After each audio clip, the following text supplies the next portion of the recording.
মুর্শিদাবাদের চিকিৎসায় গাফিলতিতে মহিলার মৃত্যুর অভিযোগ, হাসপাতালে ভাঙচুর, কাঠগড়ায় হাসপাতাল কর্তৃপক্ষ। ডোমকল সুপার স্পেশালিটি হাসপাতালে ঘটনাস্থলে যায় ডোমকল থানার পুলিশ। মুর্শিদাবাদে এক রোগীর মৃত্যু হয়েছে এবং চিকিৎসায় গাফিলতির অভিযোগ তুলে ভাঙচুর চালানো হয় হাসপাতালে। মুর্শিদাবাদের চিকিৎসায় গাফিলতিতে মহিলার মৃত্যুর অভিযোগ, হাসপাতালে ভাঙচুর চালানো হয়।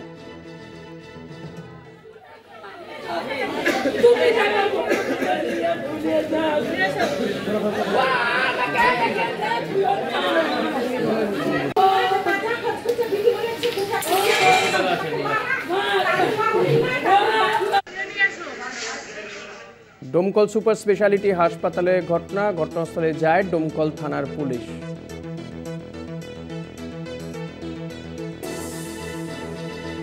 মুর্শিদাবাদে ডোমকল সুপার স্পেশালিটি হাসপাতালে রোগী মৃত্যুর অভিযোগ, চিকিৎসা গাফিলতিতেই রোগী মৃত্যুর অভিযোগ।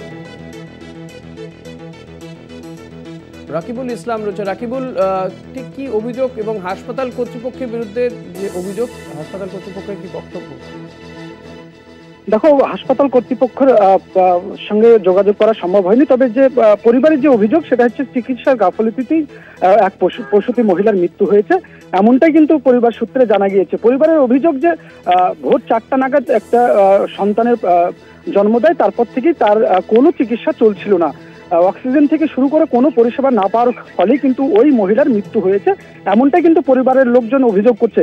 পাশাপাশি তারা আরো অভিযোগ করছে, এই নিয়ে বলতে গেলেই কিন্তু যে হাসপাতালের কর্তৃপক্ষের যে সিকিউরিটি থেকে দারোয়ানরা থাকে তারা কিন্তু পরিবারের লোকজনকেই মারধর করেছে এবং সেই ঘটনায় কিন্তু একজন পরিবারের লোককেই পুলিশ আটক করেছে। এই ঘটনায় কিন্তু চাঞ্চল্য ছড়ালে ঘটনাস্থলে বিশাল পুলিশ বাহিনী পৌঁছায় এবং ঘটনার পরিস্থিতি নিয়ন্ত্রণে আনে।